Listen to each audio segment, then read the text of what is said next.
are back!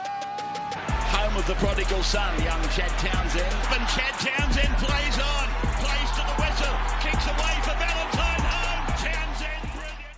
All right, what's going on, everyone? Welcome back to another episode of the Chad Townsend Show. If you're new here, please make sure you do subscribe. It is greatly appreciated. And if you're listening over on the audio platform, Spotify, Apple Podcasts, please make sure you rate and review the show.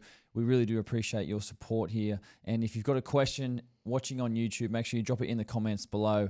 We answer all of our questions here on YouTube. So let's have a look at today's show. Today's show, we're looking at some of the biggest trending topics in the NRL from round 10 this past weekend, reacting to the biggest moments as well. Some massive moments, some massive comebacks from this past weekend. Who is the big footy guy of the week? Some outstanding performances. We've got our top 3 where you can get involved in. Head over to our Instagram at Chad Townsend Show, where you can vote for your big footy guy of the week, a chance to win $50 from the playersgolfclub.com.au. And as always, we answer our fan questions at the end of our show. So before we get into everything, I want to introduce our producer, Victor. How was your weekend, brother? Pretty good, mate.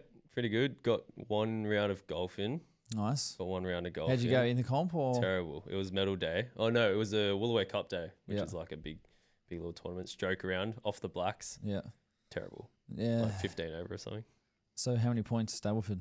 It was stroke. Oh, sorry, stroke. 15 it would have over. been like 29 or something, 28. Yeah. I think I'm going to give up. I think I'm done. That's a rough day. I mean, No, off it the was a rough blacks, medal day.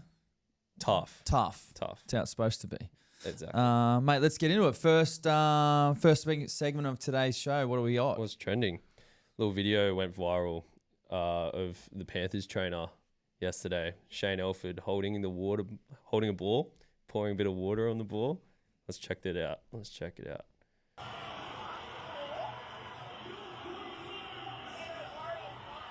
holding it. Look, holding it.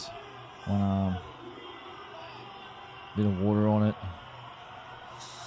That's a bit sus. What are your thoughts on that one?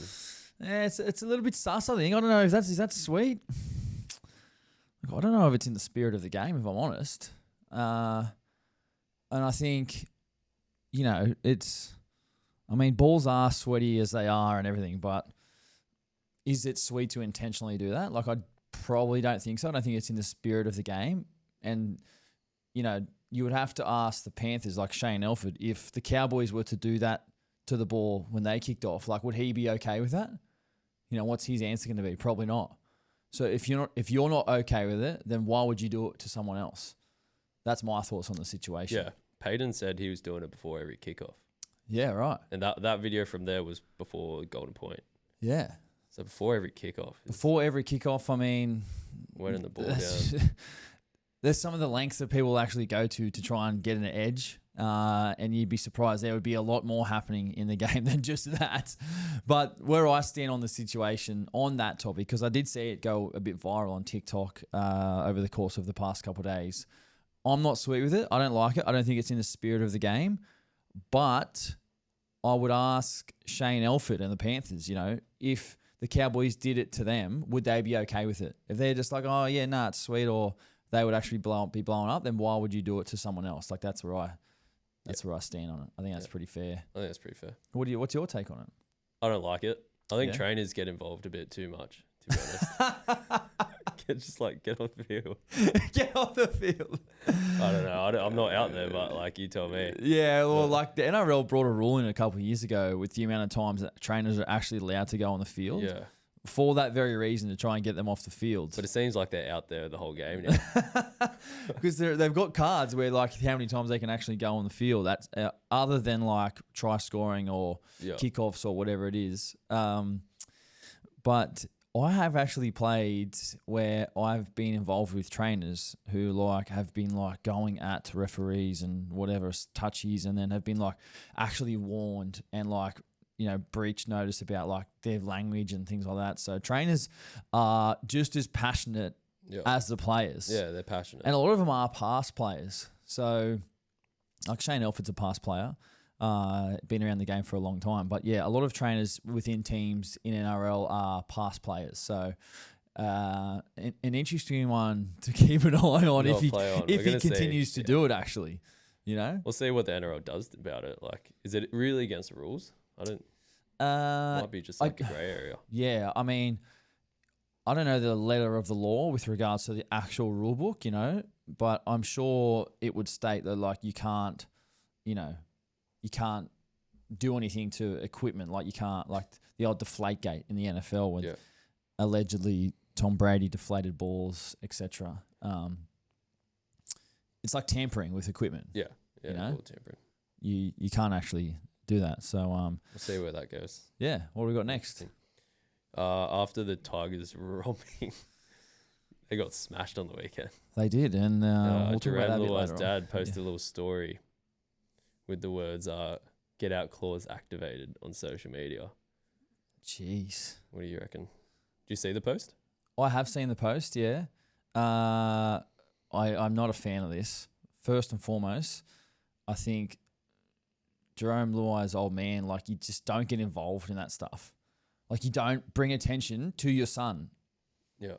Like Jerome Luai has enough attention on him as it is, being a prominent player at the West Tigers, being a co-captain of the West Tigers, and to have a family member come in and weigh in on the situation and just, put more onto the fire that's already there. I mean, they've just been belted by 60 points. I think it's a disappointing look. If I was Jerome, I would be going at my old boy to just say, "Oh boy, just zip it." Like, I don't need that. Yeah, because I guess like what fans need to understand is that Jerome hasn't posted this. No. I feel like a lot of people would go at Jerome for this, but like it's not him. And that's why like I put myself in that situation. I'd be like, mate, family just don't comment on anything. Yeah. Like it's your responsibility to like support, but support in the background. Like be supportive and come out and support publicly where you need to. But like this is not an instance where you just brought more attention to the family and the situation and the Tigers, and they've already got a lot of pressure on them as it is, and obviously, much was made about the get out clauses of Jerome when the Lachlan Galvin incident happened a couple of weeks ago, and questioning his long-term commitment to the club with these get out clauses. But yeah, I thought it was a poor look, and I think Jerome would probably be a bit frustrated as well, I'd say, on the situation. So yeah, it's not a good look for him, especially for him trying to get a Origin spot as well. Exactly. So like the timing's just not great. But it's not great. And I think it's been interesting to hear what actually Jerome says when he gets asked about this situation, because there's no doubt the question's going to be the next time he does media, like, what happened, and he'll probably laugh it off, but I'd say there's probably some serious conversations happening behind the scenes where it's like, bro, my old man, relax. just chill, dog. Like I know you're supportive and I love you, but bro, just stay silent, stay in the background, bro. Yeah. Yeah. So I guess that's where we're at. Yeah. With that one, mate. All right. Next up, Trell Mit. That's it. Unbelievable performance on the weekend. Yeah, that field goal he kicked was unreal. Incredible, mate. Unreal. Incredible. And then that cheeky try at the end of the game, a lot of question marks over that one. In the spirit of the game, where he took a knee and then just ran straight at the line. What do you reckon about that one? Yeah, look, I posted something on Twitter, or X as it's now known. Twitter or X? What is it? Twitter. All right. Bro. I posted on Twitter on the weekend, which I don't usually use. I've only started using over the past couple of weeks because Twitter's like a bloody cesspit of like stupid opinions behind fake accounts of grown men. Like it's disgusting a lot of the time. But anyway, and I wrote on there, was it sweet what Trell Mit did at the end of the game? So I didn't actually say what I actually thought. I just put it out there to see what fans thought. And obviously there was divided opinion, and Fox League grabbed it and they ran with like the tweet as well. So I stand here right now and I'm like, that's not sweet. I'm not sweet with that. I don't like it. I think it's not in the spirit of the game. I think, to take a knee when the game's clearly over. they've got possession. He's taken a knee and then got up as the Broncos defense has switched off and then lunged over and scored the try. And I know the keyboard warriors are going to say, oh, play to the whistle and, it's not over till the siren goes and whatever. But, for him to just kind of concede and then get up and play, like, I didn't like it. I thought it wasn't a good look. We saw last year when Reece Walsh got absolutely folded Hammered by Joe Tarpanay at the end of the game when the game was over. Yeah. And obviously the stir in which that sort of brought up and everyone was like, he shouldn't have done it. The game was over. And then other people were going, play to the whistle, you know what I mean? So there's always going to be undivided, like there's going to be opinions on which way you kind of sit. But had Latrell have just conceded, had Latrell have conceded that position like he did, and then Billy Walters just dived on him and folded him, I've got no doubt that like Souths are getting up and like just pushing and shoving. Yeah. Yeah. 100%. So I don't think it's sweet. What do you think, though, as a fan of the game? Where do you sit on the situation? Tough one. I think because he took a knee and conceded, it's hard to back it, but I think it's play on. You think it's play on? I think so. You think it's sweet? But yeah. You think it's sweet? I think play to the whistle. That's where I immediately stand. My opinion could be swayed. But like, it's not the NBA. Like the NBA, you shoot a bucket when the game's over. There's a big punch on. You're crucified in the NBA. You're crucified, but we're not playing NBA. Yeah, I know. And our culture is very different to NBA. But yeah, I think it's play on. I don't think it's play on. A lot of people's multis got through. Don't get me started on people's multis, to be honest. I don't think it's sweet. I mean, I am interested to hear what you guys think. If you're listening on YouTube here, drop us a comment in the video below. Is it okay what Latrell did? Do you think it's play on, or do you think it wasn't a good look and he should have just conceded on the basis of all those points we just talked about? Like, we want to know, because obviously there's a lot of people who are for it, a lot of people who are against it. But yeah, share us your opinion on what you think is, what it doesn't happen often. It doesn't. So very rarely. A good thing. I mean, it's not the end of the world because obviously the Trell had a phenomenal game, which we'll touch on a little bit later when we go through some of the games. But just wanted to quickly sort of have a bit of a yarn about that. Yeah, it's a quick one. We're going to forget about it next week, and it's all really be past. Nothing. It's nothing. It's something for us to talk about and have a bit of fun with and have an opinion on. That's why we're here. You want to have an opinion on the game and 100%. And the big talking points, and that's why we love our footy. Moving on. Let's go. Bit of Latrell talk as well about the Origin team.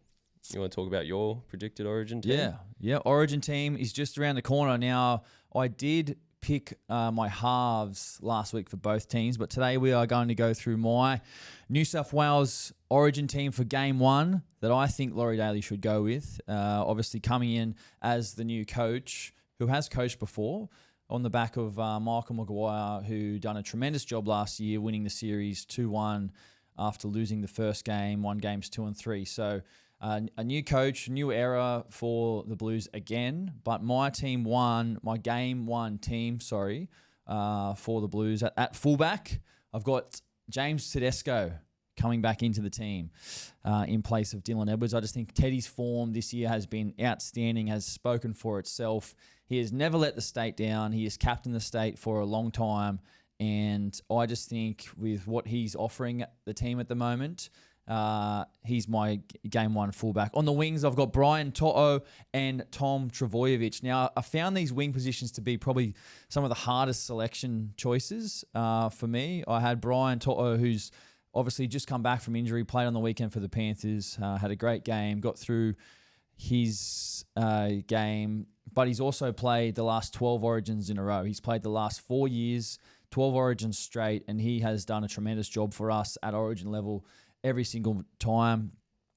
I went with Tom Travojevic on the other wing. Now, Zach Lomax is back this weekend, and to me, it was either Turbo or Zach Lomax. Now, the only reason why I went with Turbo is he's been back the past couple of weeks after injury.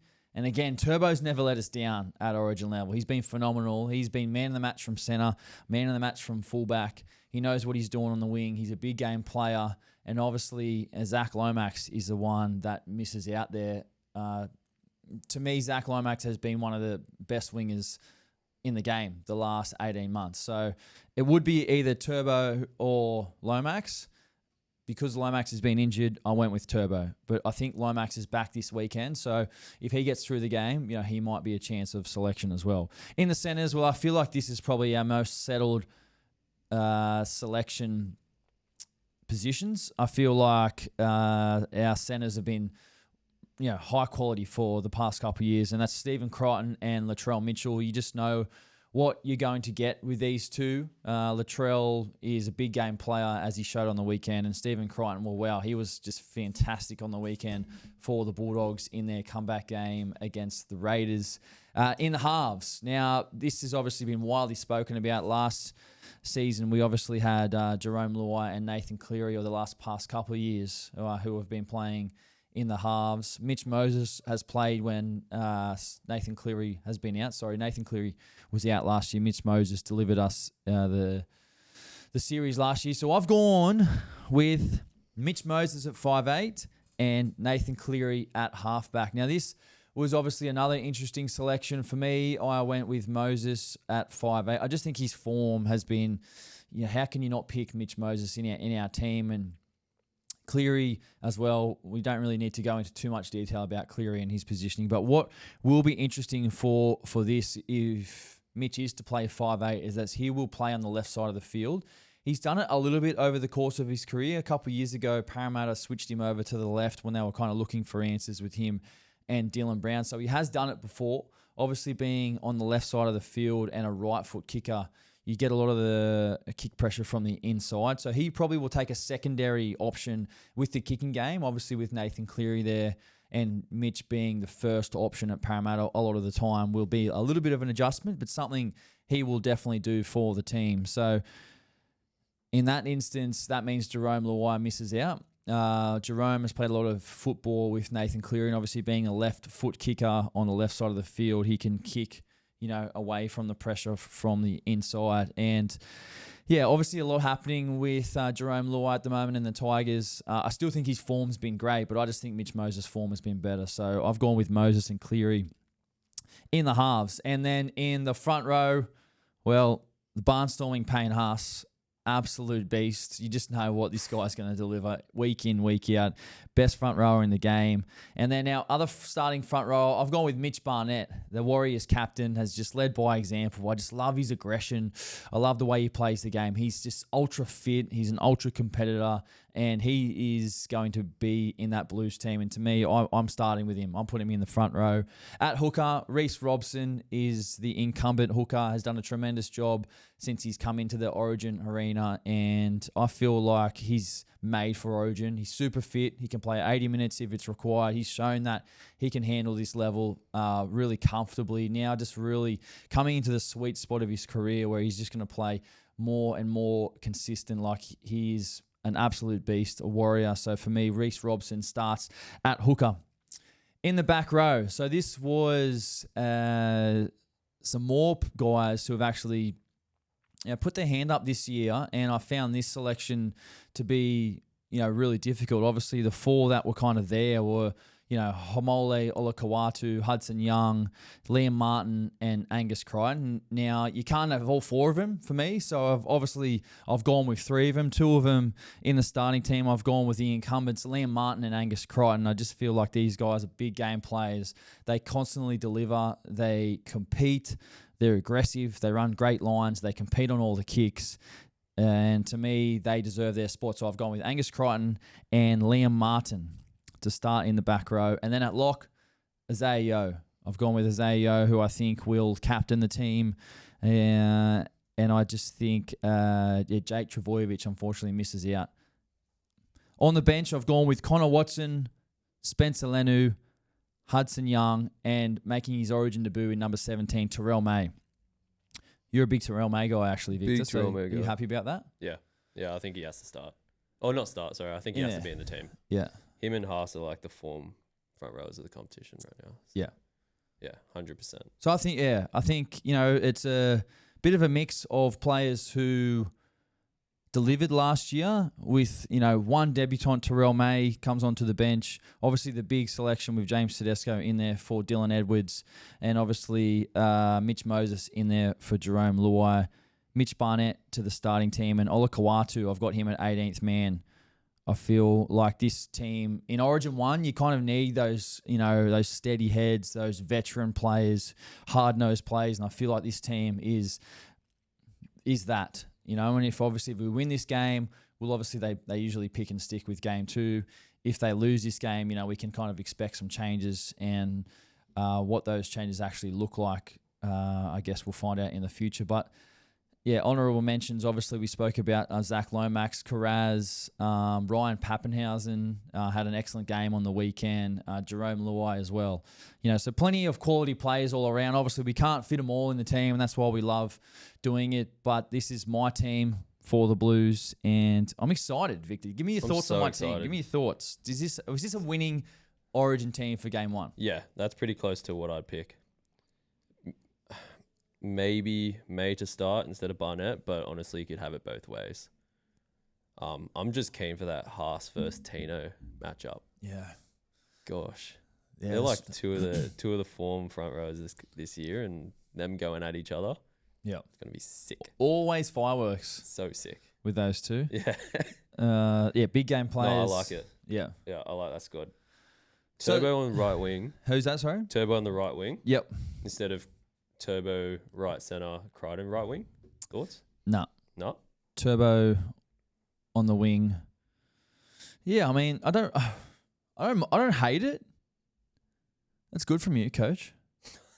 That's good from you. Yeah, I mean, Crichton's played a lot of wing. Yeah. So someone has to play wing out of those two. I just think they're just so quality. I've just never seen Turbo on the Yeah, wing. he's played wing plenty of times before. Yeah. He knows what he's doing. Yeah, true. I guess defensively it will be probably a bit of an adjustment to get those reps in. But, mate, he's a quality player, Can play anywhere. And Crichton is obviously great defender, Great defender. Makes his money from his defence. So I don't hate that, but that is maybe one to keep an eye on.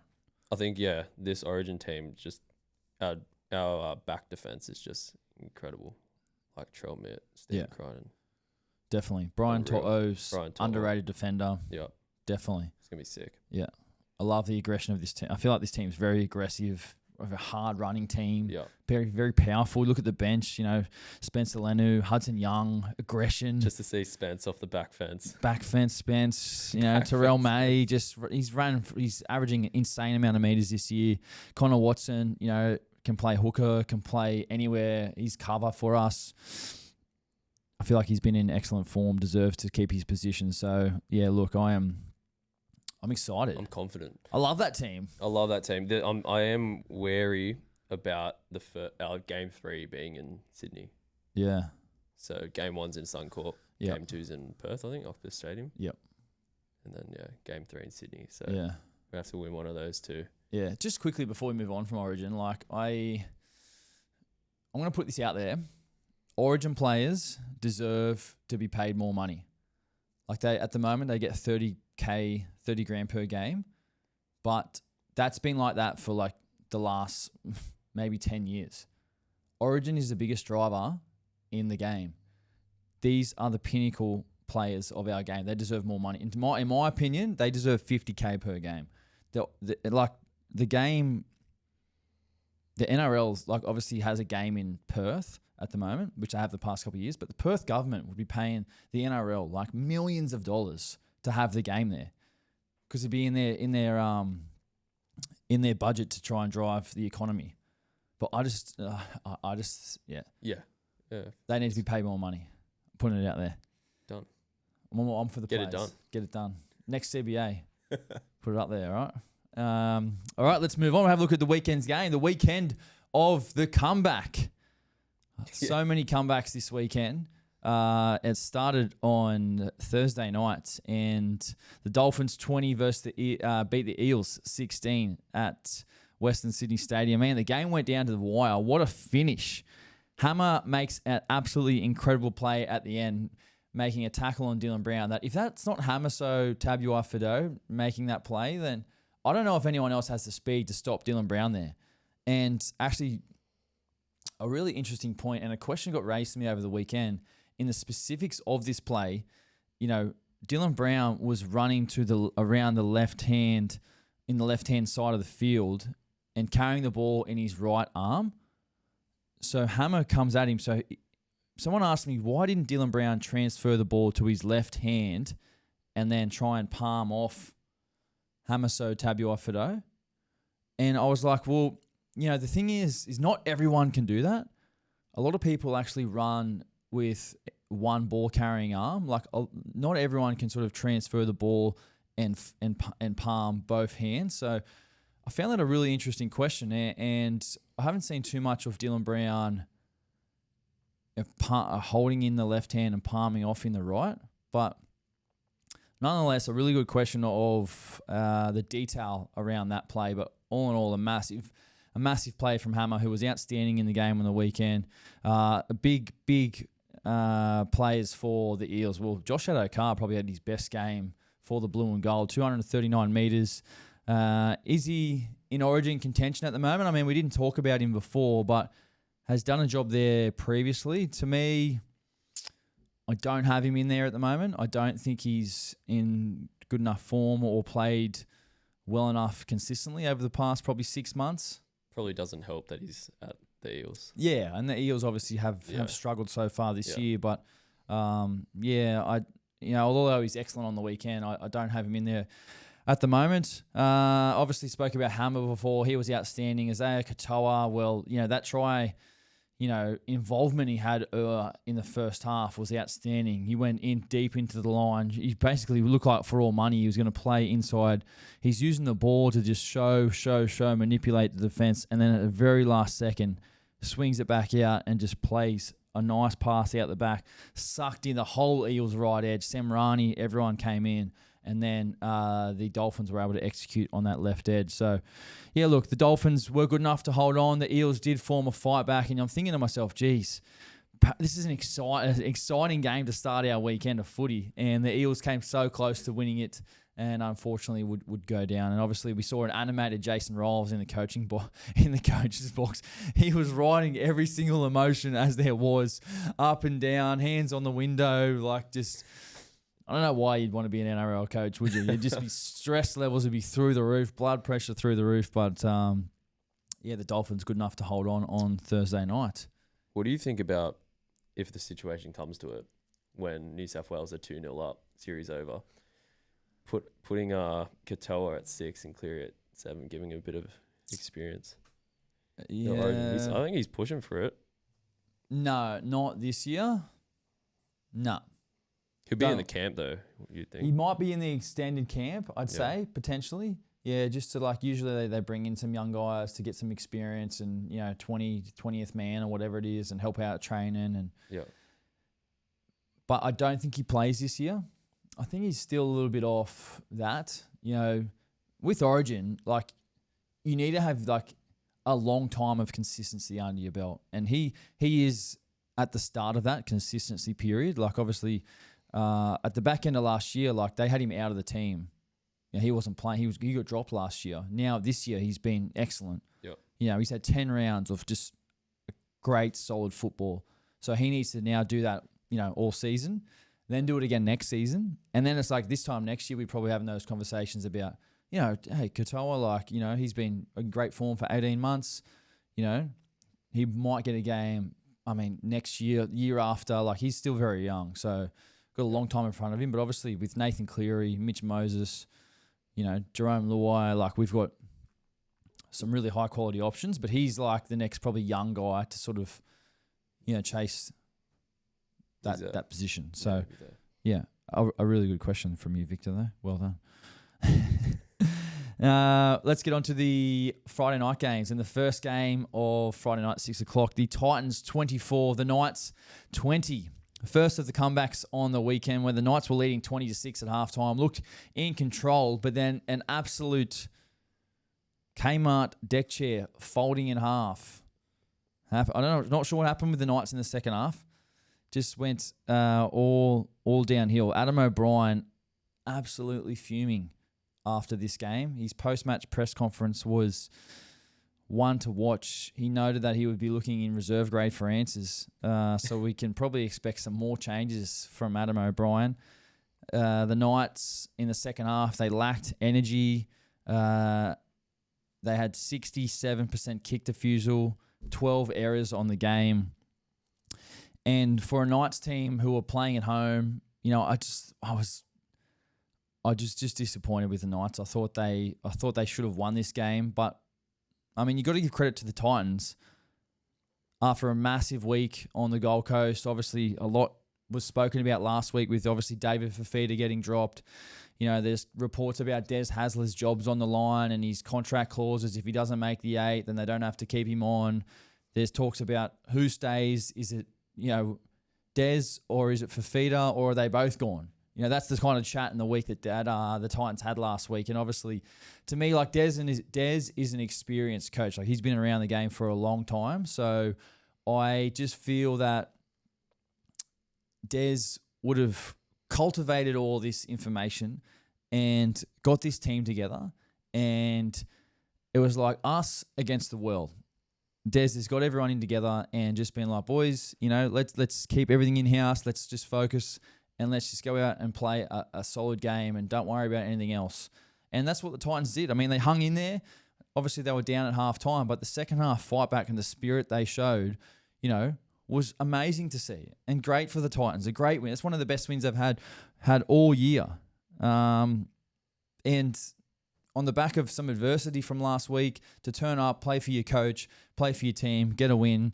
Tino was absolutely bloody outstanding on the weekend. He had, I think it was 244 meters.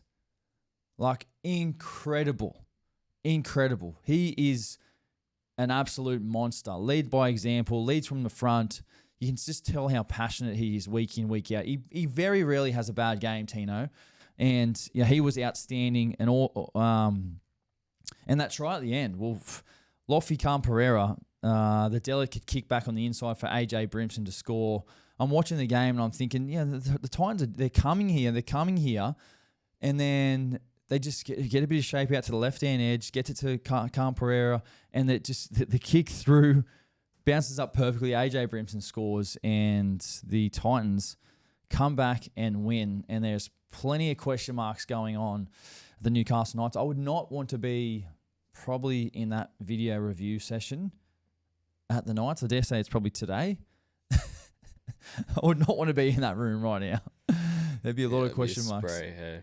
A lot of sprays, a lot of, sorry, mate, that was me. Yeah, sorry, I put my hand up. Yeah, I should have done better here. Yeah. A couple fines going around. Oh, it's not a good feeling. I've been there plenty of times. So, but yeah, great win for the Titans. So well done to them.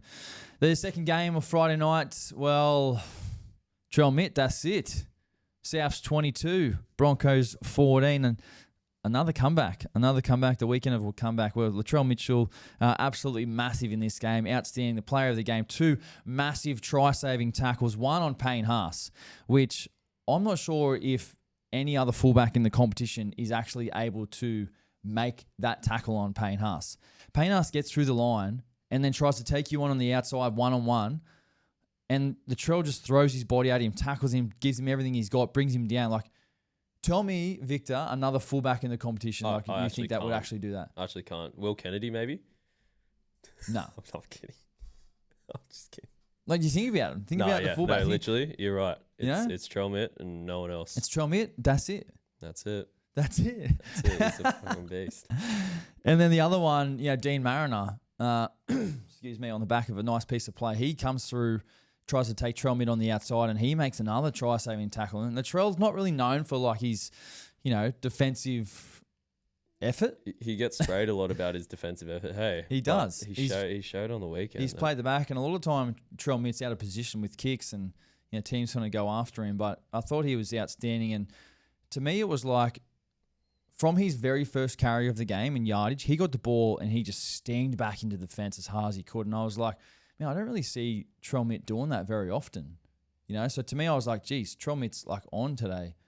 he's on. And from that moment, he'd go on to have probably one of his best games of the season. He obviously kicks that incredible field goal from 48 metres out to basically seal the game. See his walk-off as well. Yeah, and the walk-off was cold. Walk-off, cold. No Steph Selly, Curry-esque. no Selly, just like down, just like, yeah, I'm him.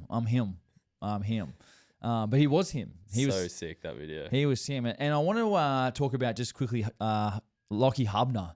The play in which to set up your guy to kick a field goal, well, this is it. And I think it might have been Latrell Mitchell who's told him to kind of get me a play the ball and run over to this field position where you open up my left foot to kick the field goal. And Hubner just ran there with authority. He ran extremely hard. He fought his backside off to get up and play the ball. And if you watch it back, like just have a look at that play, Hubner. Like you need to appreciate, as a field goal kicker in my career, you need to appreciate the speed in which he played the ball. And like no one's talking about that. But I just feel like he deserves some love because he ran the ball so hard, got up, played it, and it gave Latrell an extra 1 or 2 seconds. He got the ball, no pressure, plenty of time, drops the left foot, and then executes. But Lockie Hubner has been an absolute find for the South Sydney Rabbitohs. I'm a massive fan of him, and I thought his defence on Payne Haas throughout the game was outstanding as well, and that was a massive piece of play. Just as important as the kick itself was the play the ball. If he just waltzed up there and just, got dominated, didn't fight to play the ball, slow play the ball, the Broncos then have enough time to see Latrell in position and then can actually go at him, put more pressure at him, and then it's just so much harder for him to execute the kick. So, no doubt he'll be appreciated inside the South Sydney dressing rooms, and I thought he was absolutely outstanding. So, Ben Hunt. Yeah. Obviously had an injury on the weekend. Injury. Yeah. And then there was a lot of highlights around the Q Cup game from Ezra Mam on the weekend. Yeah. I think he's back. Yeah. He comes back into the Broncos side. Yeah, look, obviously, an unfortunate injury to Ben Hunt. I think it looked like hamstring. I'm pretty sure. He just went straight off. Straight off. He knew straight away. Yeah, so it's not good when that happens because that's when you feel something happen, it's like, man, it's not good. So I'd say it's, by the severity of it, it could be like a 6-week injury for Ben Hunt. So obviously that opens up a position. Now, Ezra Mam did play in the Q Cup for South Logan on the weekend. I'm pretty sure they had a 60-point win. 64-10. 64-10. Ezra Mam's team won in the Queensland Cup on the weekend. Now, that obviously, like I said, opens up a position for him to come back into the side. And does he deserve to be there? Well, yeah, I think he does. Like, obviously it's been a long road back for him and he's dealt with, the stuff he's been dealing with. And obviously he's, had his penalties and had all these suspensions and done everything. And look, I think the game, people deserve second chances. But now, he's done his time and it's, there's a spot there open for him. So I think that he could... Yeah, he's done his time, and I think he's ready to come back in. So it will be one to keep an eye on for the Broncos. And if they do go with Ezra Mam this week, and obviously it's going to be up to them, but him at his best, I think he's the 5'8" for the Broncos. But obviously, for sure. A little bit of baggage and behind the scenes stuff happening there. What do you think happens when Hunt and Mam's back in the team? You think Hunt goes tonight? Yep. Yeah. I think Mam's at 5'8". I've got Mam at 5'8" for the Broncos. I think so too. Yeah, definitely. Moving All right, let's move on to the next game. Bulldogs 32, Raiders 20. It's the one you called. I did. I called this game on SEN League on the weekend with Tim Manor and Brenton Speed. Look, had an absolute ball in this game. It was really, really enjoyed it. We were on air on the crunch time at 1:00 and talking about all the topics in the game on the radio with the boys and going through all the games. And then obviously we led into the commentary of this Bulldogs versus Raiders game. A sellout crowd, and the first time in 30 years a game has been sold out in Canberra. And it was the first time since Mal Meninga's last game in Canberra that it was sold out. And I think the Bulldogs fans deserve a lot of this credit because I think the amount of people they had down there for the game as well. Obviously, it was first versus second on the NRL ladder, so a massive game, but just awesome to see for rugby league. Saturday afternoon, football, a sold out crowd in Canberra, 2 top teams going at it, and it was just a game of 2 halves. There was a slight breeze in the first half that the Raiders had, and geez, they came out of the blocks fast. They had all the momentum. They scored early. They had a disallowed try early as well. But they had all the momentum. I'm thinking to myself, wow, this game could go on. This game, I'm not sure what's going to happen in this second half. And at halftime at 20-0, it's either Raiders go on with it or Dogs, fight back, which they have. Dogs have shown a lot of fight over the past couple of years under their coach, Serraldo. And, there's no doubt he's changed the culture of this club and this team about how they think and how they play their football. And I think he deserves a lot of the credit. And obviously, I would love to know what he said at halftime because they came out, their very first set, they received the kickoff and they ran all of them extremely hard. They made it over to the halfway. And Burton, he did drop that ball in the first set. He didn't get the kick away. But at that moment, I thought to myself, the Dogs look like a different team here. They're running harder. They've had a good halftime chat, a good time adjustments, narrow focuses now. And I just thought that I would have liked to hear what Cameron Serraldo said. What did he say? What was his tone? Was he calm? Because I think the message there is you need to be calm, but also instill some confidence to say, hey, 20 points, we can do it. Let's just build off the back of our game about running hard, kicking the corners. We've got the win now. Let's stick to our game plan. What adjustments do we need to make? What are we seeing out there from the Raiders? And what are we thinking and feeling? So from that halftime point after that first set, they pretty much dominated every facet of the game. The crowd in Canberra went silent. And then a big highlight of the game, Jamin Salmon comes back to haunt Ricky Hay. Jamin Salmon comes back from off the back fence, scores a try and looks directly down the barrel of the camera and says the words, "weak, gutted dog." Love it. You love it? It's funny as. All right. It's funny as. Yeah. Is that sweet? I don't know. Yeah, I mean, I don't know. I don't actually have a problem with it, to be honest. I don't actually care. Is it sweet? It's sweet if you want to do that. But obviously, it brings a lot of attention still to the situation. It's you keep bringing the situation up. It's good marketing for It's good marketing for Jamin Salmon, yeah. He posted it on social media too, I saw, actually. Yeah, I mean, if you want to keep bringing it up, that's sweet. If you want to play on it, and you want to bring it, I don't actually, I personally don't have a problem with it. I don't have a problem with it either. But it's if you want to reignite, your beef with coach, or you just want to move on to something else, it's your decision. Yeah. I don't think there's no right or wrong, but what do you guys think? Listening or watching on YouTube, let us know. Is the weak gutted dog? Is it sweet to keep bringing it up, or should he just move on? You know what I mean? We're actually sitting on the fence. I usually would have an opinion on this stuff, but I actually don't really care because I'm always saying to players get out there, be out there, have some personality, be yourself, celebrate stuff. But I don't really beef with people. You know what I mean? I don't have any grudges or I don't dislike anyone. So that's where I'm coming from with the situation, if that makes sense. If someone came out and publicly on a press conference and said that stuff about me. Yeah. You'd probably keep the receipts. Yeah. You'd probably keep the receipts. Yeah. And he's done that. He has. Yeah. Which and is, he's doing that. That's what I'm saying. It's all good. It's it's sweet. You can either go 2 ways with it. You either just completely just move on and just forget about it, or you just keep bringing it up because there's probably going to be a time where the Raiders beat the Dogs and he's playing, but Ricky Stewart's not going to probably say anything. You know what I mean?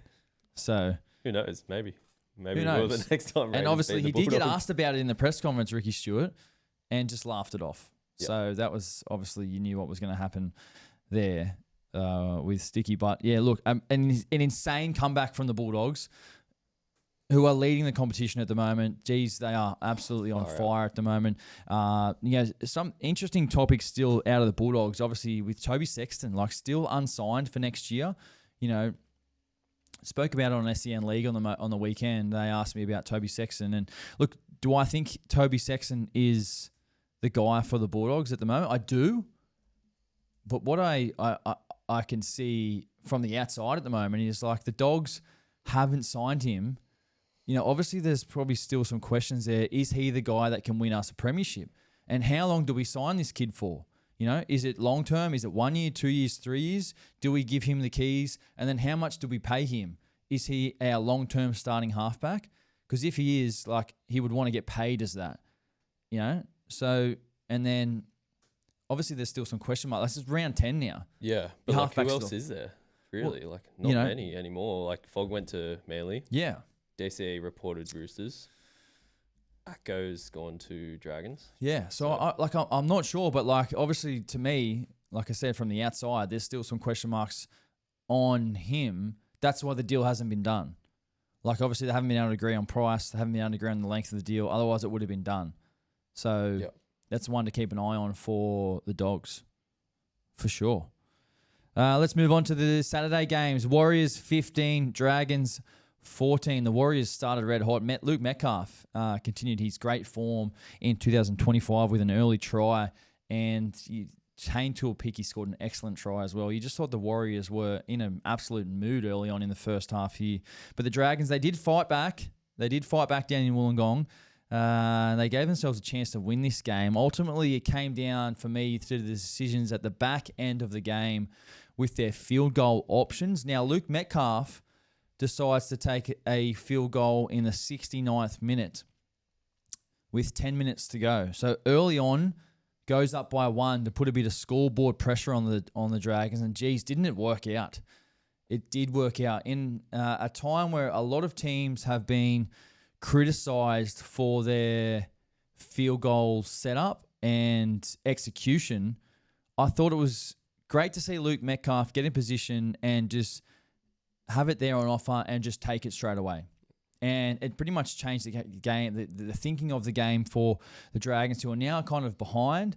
There's pressure on them, and the Warriors just were like, hey, we're just going to back our defense now, and we'll take you to the depths. Like, let's go. Let's do this. So I thought, a really, really good decision from Luke Metcalf, and obviously the Dragons, who had their chances to kick field goals. Obviously, Valentine Holmes missed one at the end there, but then there was another one where Val, again, was in the middle of the field, and the Dragons, for some reason, shifted out left where Val wasn't there, and they force an error, and you see the Dragons players like, what are we doing? There's hands up in the air, a bit of frustration. I saw Val absolutely frustrated as all. Like, you just need to go hard at the post there. Go hard at the left post, position to get Val another shot. So, yeah, I thought it was some questionable options there at the back end for the Dragons, who probably be speaking about that in their review. Obviously, plenty of frustration. Yeah, just a lack of organisation. Hey, lack of organisation, definitely. Warriors are kind of flying under the radar. Warriors are, mate. What are they coming there? Second. It's like no one's really talking about them.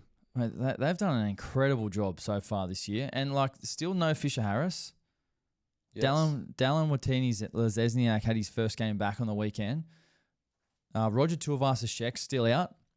Oh, yes, is out, yeah. So Warriors they are going under the radar. They're doing an incredible job at the moment, and I really like the consistency of their team. Aaron Clark's a beast. He's been a game changer, mate, for the Warriors. Great to see. He completed 92% as well. Yeah, and that's one thing the Warriors have done under Andrew Webster is their completion rate is outstanding, really, really solid, and they've done an incredible job. So Halasima has been dog. Dog. Love that guy, man. He's an absolute beast. Dog, man. What's his actual position? He looks like he can play everywhere. He could play front row for sure. He can play front row. He's playing on the edge. He looks like he can play in the centres too. He's that athletic. David Fafita, maybe on that left edge. Telling you. Jeez. Yeah, he's solid. Love that though for the Waz. Yeah, up the Waz. All right. great win for them. Let's move on to the second game. The last game on Saturday night, Super Saturday. Cowboys 30, Panthers 30. Yeah, it's not every day you see a draw in the NRL. Cowboys, found themselves at multiple stages in this game behind by two try margins and came back, but ultimately it was probably their errors. Now, Rob Darby made it a heap of errors in this game, poor kid. But the Cowboys altogether made 16 errors, which was way too many. But Todd Payton, he wasn't happy with the refs after the game. Let's have a quick look at what he had to say in the post-match press conference. It feels like the officials put the whistle away in tight games like this. Do you want to see the refs make bolder calls with some charge downs, things like that? Yes, I do. Yep. That's what they're paid to do. Make the right call at the right time. And Murray Taulagi got a penalty where a bloke fell into his chest, and then Viliami Vailea, less than 5 minutes later, got his head taken off and was right in front of the touch judge. There was no call there, and that was wrong. There was also a flop sort of on the 40-metre line. Any later, it would have been made tomorrow. So, yeah, I was so frustrated. We want consistency, and we're not getting it. And I'm confused what's a high shot and what's not. I'm sure everyone else is.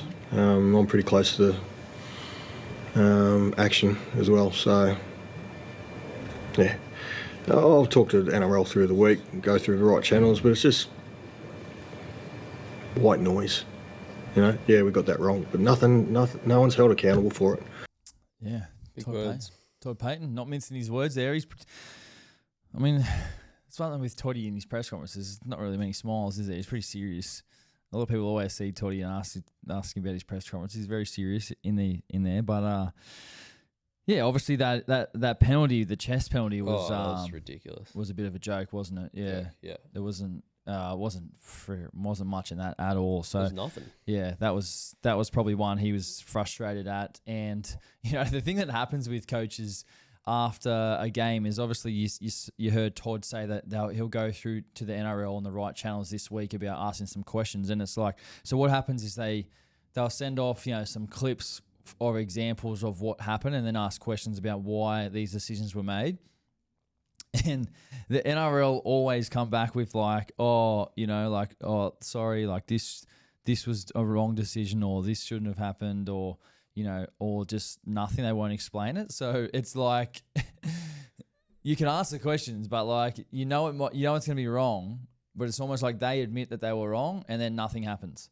So it's almost like if you're on the field, the ref makes a call and it's the wrong decision and you kind of argue the decision. No matter what happens, he's not going to change the decision. So, obviously a little bit frustrated there, Toddy. But, yeah, the Cows did have 4 shots at field goal at the back end of the game. Just could not execute the field goal in the clutch moments. And, obviously, the Panthers as well. Well, they had chances to win the game and obviously just didn't execute their moments either. So, a draw. Jackson Purdue. Origin thoughts? Jackson Purdue. I love Jackson Purdue. Jeez, he's an absolute gun. From a kid who hasn't really played much centre, he's always been notably in the halves, to just absolute dominate in the centres like he has. His speed off the mark is absolutely outstanding. That try that he was involved in the back end of the game to really just propel the Cowboys forward, where Tom Dearden scored. He started out on the left edge and then found Drinky, and then Drinky found Tom. Well, that was a freaking awesome try, but he's been outstanding, Jacko. And I don't see him moving from left centre at all. I think he stays left centre. Do I think he can play Origin at some stage? Bloody oath. I think Jacko is a 300-game Cowboys player, in my opinion. I think he's a 20-game Origin player. I think he has so much ceiling in front of him. Obviously, he's still 19, but he's massive, tall, and he's still growing into his body. He's still probably got 5-6 kilos to put on of bulk. When he fills out, he's going to be an absolute beast. So, look, Origin, not this year. Obviously you got him, Jacko. You've got Bobby Toya as well, young centre at the Roosters. who are kind of in the wings and kind of that next generation who may come into Origin, over the next couple of years. But yeah, Jacko has Origin written all over him. Maybe just not yet. So who do you reckon is the centres for Queensland? Valentine Holmes. Yeah, obviously. And crazy people are leaving him out of their side. Yeah, Valentine Holmes is 100%. Yeah. And Hammer and Val, my centres for Origin. I haven't picked my Queensland Origin team just yet, but Val and Hammer at the moment. So, yeah, let's move on to wow. One of the most interesting games, or the outcomes of the games on the weekend. Storm 64, Tigers 0. Insane game. Now, I want to play you guys a clip from last weekend's podcast because I was slightly criticised about what I said last week on the show, but here's a clip of what I had spoken about the Tigers-Storm game before the game. Let's have a look at it. Are the Tigers a chance of making the 8? And do you reckon they'll knock the Storm off next Tigers week? are a massive chance of making the 8. Yes, 100% they are. Do I think they'll beat the Storm next weekend? No. I think the Storm don't lose back-to-back games. And after their disappointing game on the weekend, Bellamy's going to be flogging them down there this week. And I think the Storm bounce back and they give the Tigers a big lesson on how to be a top 4 team next weekend. Well, didn't that age well? They don't always age well, to be honest. But yeah, look, a massive game from the Storm. And do I still think the Tigers can make the 8? I do actually think they can make the 8. But I just thought that the Storm don't lose back-to-back games. I know Harry Grant's been out, but yeah, like Ryan Pappenhausen, outstanding, 36 points by himself, enough points to beat every other team in the competition this weekend. And the Tigers were just poor. The stats do not read well for the Tigers. We'll have a quick look at them. Storm had 56% possession of the ball. The Tigers were terrible under the high ball. Kick defusal, 40%, which is, if I was to kick 10 balls to them, they caught 4 and they dropped 6. Like, that's just horrible. 51 missed tackles. Samuela Fainu had 8.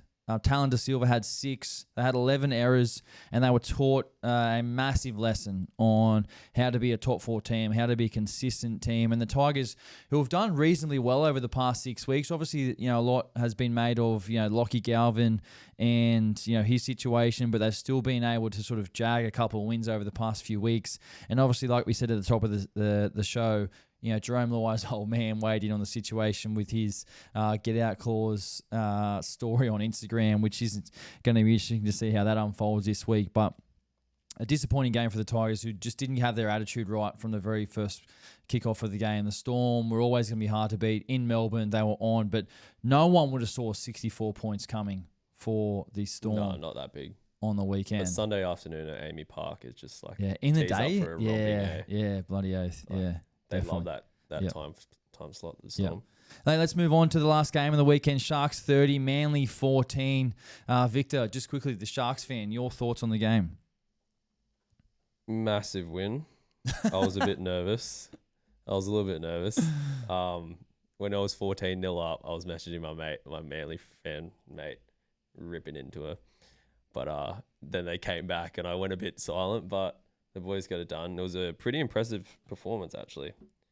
A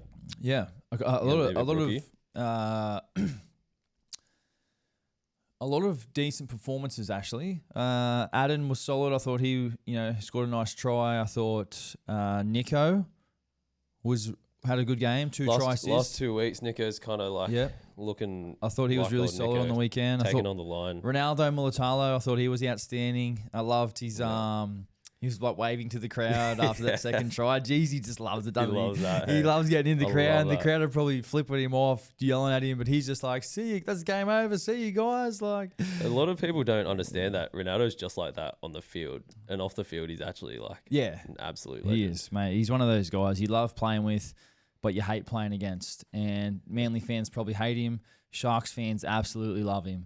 I know Ronaldo personally, and he's a good guy, but he's just a competitor on the field. Yeah. That's just how he is. Yep. So he had a great game on the weekend, and obviously told the crowd where to go in Manly. It's always good when you win an away game and the crowd's in you, and you're just like, "See you guys," Yeah. I mean, like you said, at Manly, you just got to shut them down early. Yeah.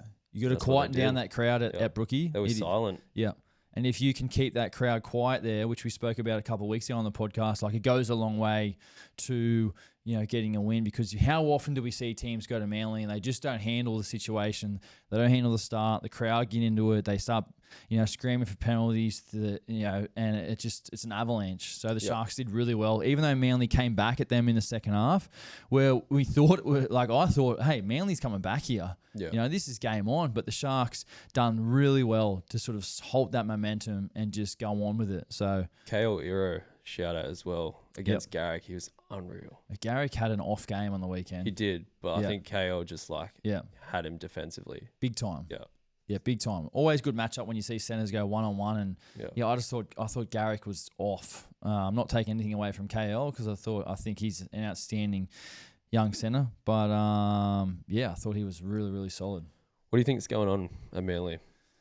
4 wins and 5 losses. They started real hot, and then ever since, obviously the DCE news, they've kind of... Yeah, do I think the DCE news has distracted them? I mean, obviously it's getting tossed up, in the media because they're losing. If they were winning, these questions wouldn't be asked. Yeah. But the questions are being asked of Manly and the situation because they're losing. Do I think there's something's going on there? Yeah, I do. Do I think it's... I don't think it's to do with DCE. I think it might be something else. I've heard a couple of things with regards to,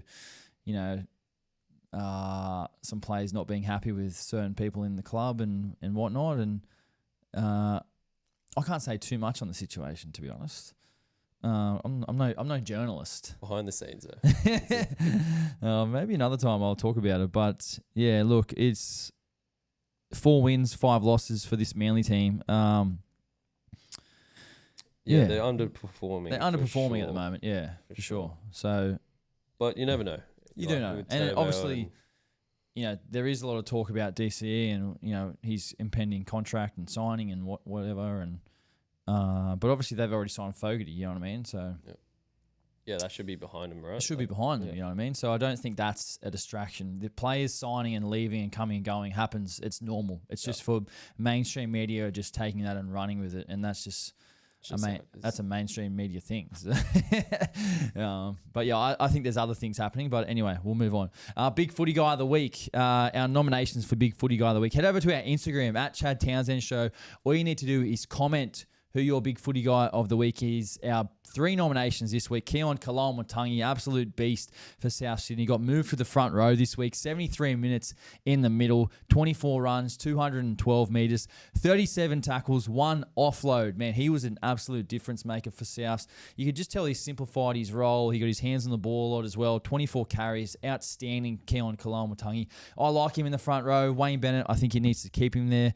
Stephen Crichton, the Bulldogs centre, well, he was led by example, especially in that second half. 1 try, 2 try assists, 4 tackle breaks, 3 line breaks, 1 line break assist. Inspired the Bulldogs' second half comeback. He was holding the ball in one arm just in that second half. He was all over the Raiders in the second half. He was instrumental in their comeback.